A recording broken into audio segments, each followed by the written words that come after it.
lupa sengaja berselawat kepadaku, dia akan khati'ah. Ketika hendak ke surga dia salah jalan. Masih di dunia akan salah ma'rifatnya kepada Allah. Apalagi kalau sudah mau wafat. Kita sudah banyak ketemu orang-orang yang ma'rifatnya ma'rifat setan. Ciri-cirinya gak mau selawat sama Nabi, malah meremehkan Nabi. Malah sering kemudian mengatakan, oh Muhammad yang dikubur di Madinah itu gak usah. Ya ada Muhammad dalam badan saya. Nah ini kalam-kalam berbahaya. Betul ada Nur Muhammad di dalam diri, tapi tidak boleh merendahkan Muhammad bin Abdullah. Karena Nur Muhammad yang paling sempurna itu ada pada diri Sayyidina Muhammad bin Abdullah sallallahu alaihi wasallam. Jadi ngaji ma'rifat itu mah harus hati-hati juga. Kalau mau kaji ma'rifat yang aman, ada satu kitab ajengan yang disukai oleh pengersa Abah Anom, Sirrul Asrar. Silakan dikaji itu ya. Saya kurang agung untuk membicarakan bismillah yang sangat agung. Maka saya hanya memilih ada satu riwayat di Sahih Muslim dan Sunan At-Tirmizi. Di Sahih Muslim di bagian bab Az-Zuhd war Raqaiq ada di situ bab kecil qissatul ashabil ukhdud, kisah orang yang menggali parit. Jadi dulu sebelum Nabi Muhammad SAW ada seorang raja, penasehatnya penyihir.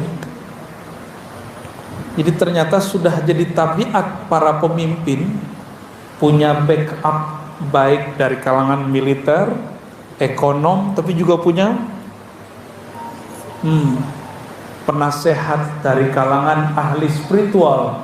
Tapi ahli spiritual dia seorang penyihir. Seorang penyihir. Beda dengan Zulkarnain. Dia punya penasehat Nabi Allah Khidir. Beda dengan Nabi Sulaiman. Dia punya penasehat, punya tim yang kemudian memindahkan istana Bilqis cukup dengan Ismul A'zam, nama Allah juga, Bismillah juga, tapi Bismillah pakai apa gitu.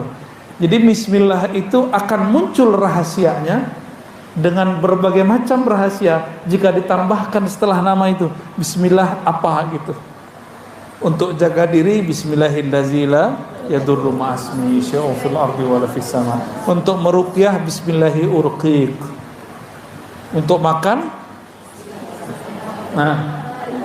Bismillah aja cukup. Mau tambah Allah mabarik lana boleh. Kalau mau nyembelih Bismillahnya Bismillahi Allahu Akbar. Mau tidur Bismillahnya Kalau mau tidur baca Bismillahi tawakal tuh jiwanya melayang. Kalau mau jalan Bismillahnya Bismillahi tawakkalna ala Allah.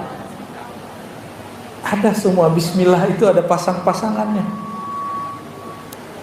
Kenapa? Bismillah itu miftah kulli syai', pintu segala sesuatu. Kolbu ini kalau nggak dibuka dengan Bismillah nggak kebuka. Maka dulu ada seorang raja, dia punya penyihir sakti. Tebak-tebakannya langsung jadi. Karena dulu sebelum zaman Rasulullah SAW itu pintu langit masih dibuka. Lahir baginda Nabi Muhammad SAW, pintu langit langsung ditutup. Maka dulu dukun dengan Nabi ramalannya hampir sama, berarti tidak sama. Apa yang mereka prediksi terjadi. Itu dukun-dukun di zaman dulu. Zaman sekarang saya nggak percaya sama sekali sama dukun, sama sekali. Kenapa pintu udah ketutup kok? Kecuali ada wali nyamar jadi dukun, atau orang yang disebut dukun tapi dia bukan dukun, dia ustadz. Karena orang kampung nih nggak bisa bedain mana beda dukun sama wali. Wali dia sebut dukun, dukun dia sebut wali. Sekarang banyak begitu. Lalu si dukun atau penyihir yang menjadi penasihat raja ini memanggil raja. Hebatnya dulu penasihat, boleh manggil raja. Tuan raja, kemarilah. Ada yang hendak aku sampaikan dan ini penting. Akhirnya tuan raja datang. Wahai guruku, dia anggap dia sebagai tuan raja. Tubuhku sudah menua. Ternyata si penyihir ini sudah tua. Aku khawatir ilmuku nanti tidak ada yang mewarisi. Lalu aku mati, tidak ada yang mengawalmu, tidak ada yang menasihatimu. Lalu kata si raja, carikanlah, kata si penyihir ini, pewaris untukku anak muda yang berbakat. Maka dia buatlah sayembara, cari pemuda yang berbakat. Dari sekian banyak pemuda, ada satu pemuda yang sangat unik, terpilih menjadi orang yang akan belajar mewarisi ilmu penyihir. Jadi ilmu sihir itu bisa diwariskan. Sebagaimana ilmu baca kitab bisa diwariskan, ilmu zikir bisa diwariskan. Walhasil, anak muda ini berangkatlah dari rumahnya, minta pamit kepada ibunya. Jadi berangkat pagi, pulang sore, pagi, pulang sore. Begitulah terus. Sampai di tengah jalan ternyata ada seorang kekasih Allah manggil dia. Disebut dalam kitab rahib, seorang rahib. Dulu rahib tidak menikah. Sekarang kalau Buya menikah, Buya jangan menikah. Alhamdulillah. Dulu rahib, ustadz gak menikah. Si rahib ini mengatakan, wahai pemuda, maukah kamu aku ajarkan yang lebih bagus daripada yang diajarkan penyihir? Ternyata si rahib ini dengar bahwa si pemuda ini terpilih. Ini laki-laki anak muda terpilih. Apa kata anak muda? Loh, kalau aku telat datang ke istana, nanti penyihir marah kepadaku. Kata si pemuda. Si rahib kemudian mengajarkan sedikit siasat, bukan bohong. Ini cuma siasat untuk kebaikan dia. Wahai anak muda, jika engkau telat ditanya oleh penyihir, katakan, habasani ahli, keluargaku, ibundaku, ayahku menyuruhku sesuatu tugas. Terus sehingga aku telat datang kepadamu. Si pemuda ngomong lagi, kalau nanti aku pulang, jadi beliau buat MOU, sebelum kamu ketemu penyihir belajar sejenak, sebelum pulang belajar sejenak. Nanti ketika aku mau pulang, aku telat, nanti ibuku nanya gimana? Apa kata si rahib? Katakan kepada ayah bundamu bahwa aku banyak tugas dari penyihir. Nggak salah juga tuh, banyak tugas. Akhirnya itu terjadilah, berlalu beberapa hari. Penyihir mengajarkan satu ilmu pakai nama Allah juga, tapi nama Allah yang disimpan oleh iblis. Iblis itu tidak sakti kalau nggak nyebut nama Allah, maka dia sebut nama Allah juga, tapi tambah-tambahan yang aneh. Sedangkan si rahib juga mengajarkan nama Allah, tapi di hadis dirahasiakan nama Allahnya. Di suatu perjalanan lagi ramai-ramai, ya, di perjalanan dia berangkat, dia mulai bingung yang benar rahib atau penyihir, karena ketika dicek dua-dua ilmunya bekerja. Dicobain, wah kok semuanya berefek, berarti orang ini, anak ini sangat berbakat. Ketika mereka berkumpul, orang-orang di kampung berkumpul, di kota berkumpul, tiba-tiba ada satu binatang masuk ke kampung. Dia lagi bergumam, mikirin, guruku penyihir, guruku rahib, ikut siapa? Sampai pusing kepala dia. Ketika semua orang berkumpul dan menjerit, ada yang masuk ternyata al-asad. Di dalam bahasa Arab al-asad artinya singa. Singa itu berbahaya, buas. Semuanya berteriak kecuali dia baru kaget. Melihat ada singa, dia kemudian maju. Jadi pahlawan. Ternyata dia maju bukan jadi pahlawan. Dia ambil batu, dia lagi ngecek ilmu siapa yang lebih manjur. Apa kata dia?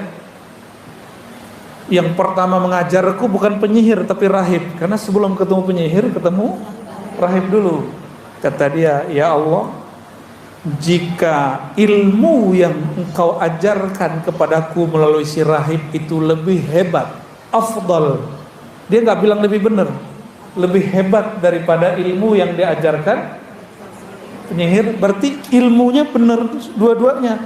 Cuma ada yang lebih sahih, ada yang tidak sahih, ada yang lebih mulia, ada yang tidak mulia. Maka dengan batu ini ya Allah, matikanlah singa yang mengganggu penduduk. Dia ambil, dia baca doa bismillah yang diajarkan oleh si rahib. Bismillah ada tambahannya, cuma sayang bismillahnya apa nggak disebut. Jadi ini nggak bisa diajarkan ke Bapak Ibu, ke Buya ya, ke ajengan. Cuma ini rahasia, saya nggak boleh ajarkan. Ada sir yang sudah menyebutkan, itu dirahasiakan. Karena nanti efeknya bahaya. Nanti ada orang asik nanti berubah jadi dukun. Awalnya jadi rahib, lama-lama jadi dukun. Dia lemparlah, baca bismillah depannya, setelahnya titik. Dia lempar. Faramal asada faqutila. Lalu dia melempar batu kepada singa. Singanya kena, nggak tahu, belum kena barangkali sudah jatuh duluan singanya. Itu bahasa singanya sudah jatuh.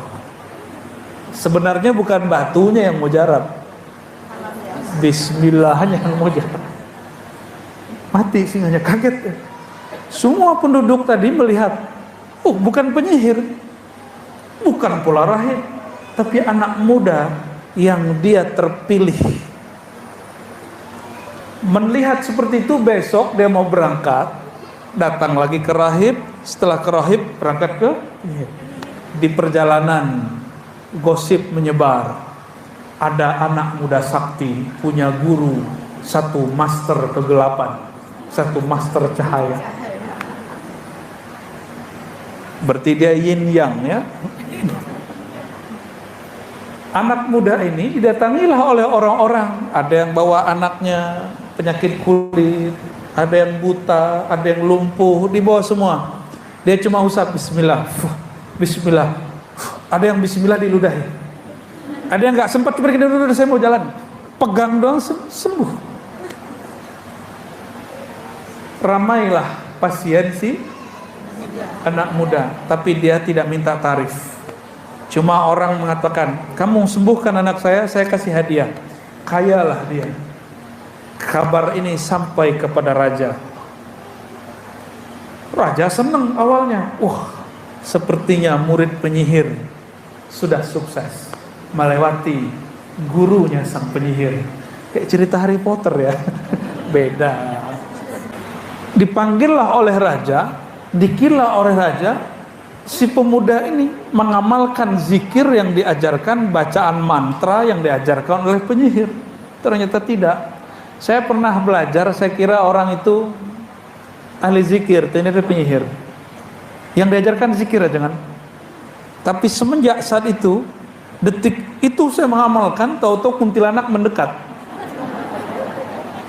Ternyata orang ini punya piaraan kuntilanak. Dia kalau ada hajatan dipanggil kuntilanak, sengaja bikin rusuh nanti supaya orang takzim ke dia usir kuntilanak, ya anak buahnya. Semenjak saat itu saya jadi penakut, padahal dulu tinggal dekat kuburan, tidur pun di belakang rumah saya kuburan, nggak ada takut.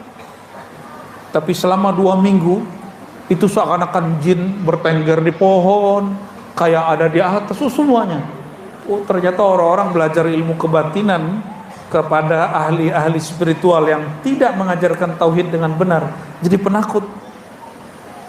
Jadi dukun itu orang paling penakut. Penakutnya bukan main. Tapi anak muda ini nggak penakut. Diadili oleh raja, diuji ini dan itu, beres semua. Akhirnya ditanya, ilmu siapa yang kamu amalkan? Dia bilang, bukan ilmu penyihir. Saya belajar ini dari seseorang, tapi dulu punya MOU dengan si rahib. Kamu jangan kasih tahu siapa aku. Tapi karena dia dipaksa, maka dia kasih tahu. Aku diajarkan oleh seorang rahib. Ternyata si rahib ini sudah tua juga. Dulu kawan daripada penyihir. Penyihirnya, karirnya, Masya Allah. Tapi dia punya kegelapan di dalam jiwanya. Sedangkan si rahib, dia tidak mencari popularitas, tapi doanya mustajab. Karena si pemuda ini banyak orang yang sembuh olehnya, maka orang-orang mengikuti dia. Orang lebih takzim kepadanya daripada raja. Ketika dia mengatakan yang mengajarku seseorang tapi bukan penyihir, dicari tahu, ketemulah si rahib. Si rahib diadili lalu digergaji. Disuntik aja sakit ya, kegores sedikit sakit. Ini digergaji. Ternyata sebelum anak muda ini diadili, dia sudah dipanggil oleh sang rahib. Kata sang rahib, wahai Ananda, engkau telah mencapai yang aku belum pernah mencapainya. Engkau diberikan kehebatan yang mana aku belum pernah mempraktekkannya. Ternyata si rahib ini gak pernah praktek ngobatin orang, gak pernah.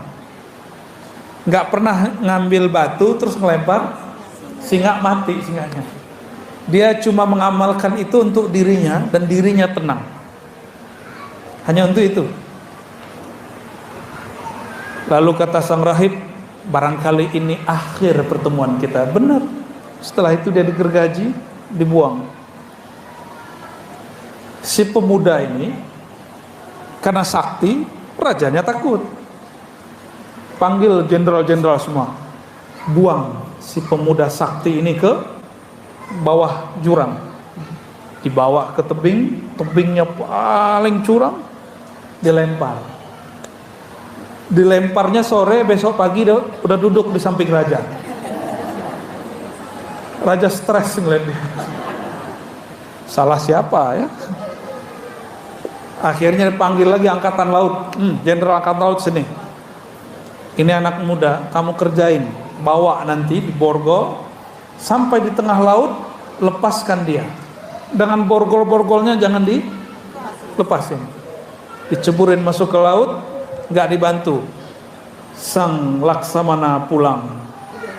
Tapi Laksamana sampai di istana, di pintu istana ada dia lagi stres juga jenderalnya.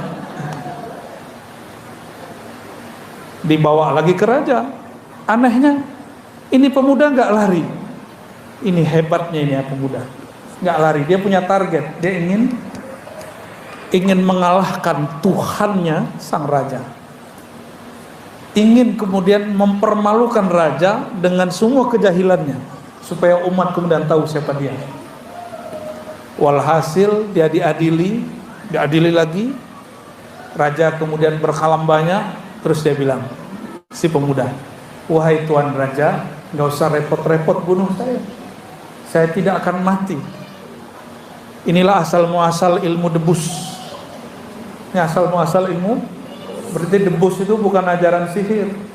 Debus itu aslinya karomah para aulia.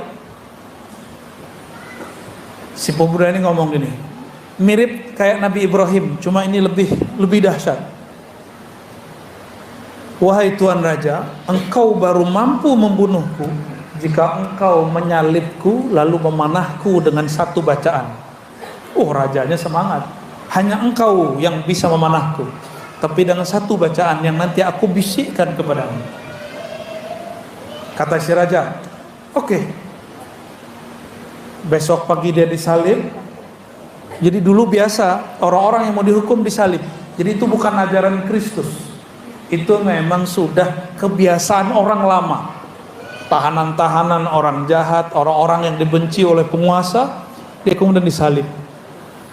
Setelah disalib, Dia kemudian ngambil panah si raja ini, lalu membaca yang dibisikkan malam tadi kepadanya. Tolong kamu hafalkan ini, kata si anak muda. Hanya kamu yang boleh membaca ini, dan yang mujarab baca ini, yang lain tidak. Panglima tidak, jenderal tidak, para jurid tidak. Karena semua kesaktian mereka itu di bawahku semua. Lebih sakti daripada panglima dia. Maka dia ambil panah yang paling bagus, diarahkan ke jantung si pemuda. Dia bacalah. Si pemuda mensyaratkan kamu membacanya dengan keras sehingga terdengar oleh semua yang hadir. Dia bacalah, Bismillahi Rabbi hazal ghulam. Ada yang tahu artinya? Selain Buya dan Ajengan. Bismillahi, dengan nama Rabbi haza ghulam, pemuda, dengan nama Allah Tuhan yang disembah oleh anak muda ini. Melesat kena jantung, tubuhnya berisikan nama Allah. Tidak akan tembus kecuali panahnya diisi dengan kalimatullah. Tembus, benar-benar tembus, dan dia mati. Disitulah kemudian datang Perdana Menterinya. Wahai Tuan Raja, engkau telah dikalahkan 3 kali lipat. Maksudnya apa? Pertama, engkau dikalahkan dengan kalahnya penyihir, kalahnya si singa. Yang kedua, engkau kalah karena banyak orang sembuh oleh si pemuda. Yang ketiga, engkau kalah, engkau telah membaca nama yang disembah oleh. Itu semua yang hadir langsung bertobat kepada Allah, bersyahadat dan mengatakan, kami bersaksi menyembah Tuhan yang disembah oleh pemuda ini. Itulah semuanya bergetar di tempat itu. Apa sikap raja? Sang raja udah tahu kebenaran, tapi dia masih tolak. Itulah sombong. Sombong itu ciri-cirinya tahu kebenaran dia tolak. Gengsi. Sudah lama dia jadi Tuhan. Apa dia katakan? Semua Algojo disuruh gali parit. Siapa saja yang tidak mau kembali menyembahku, maka akan dikubur hidup-hidup. Itulah yang diceritakan dalam surat Al-Ukhdud itu. Qutila ashabul ukhdud.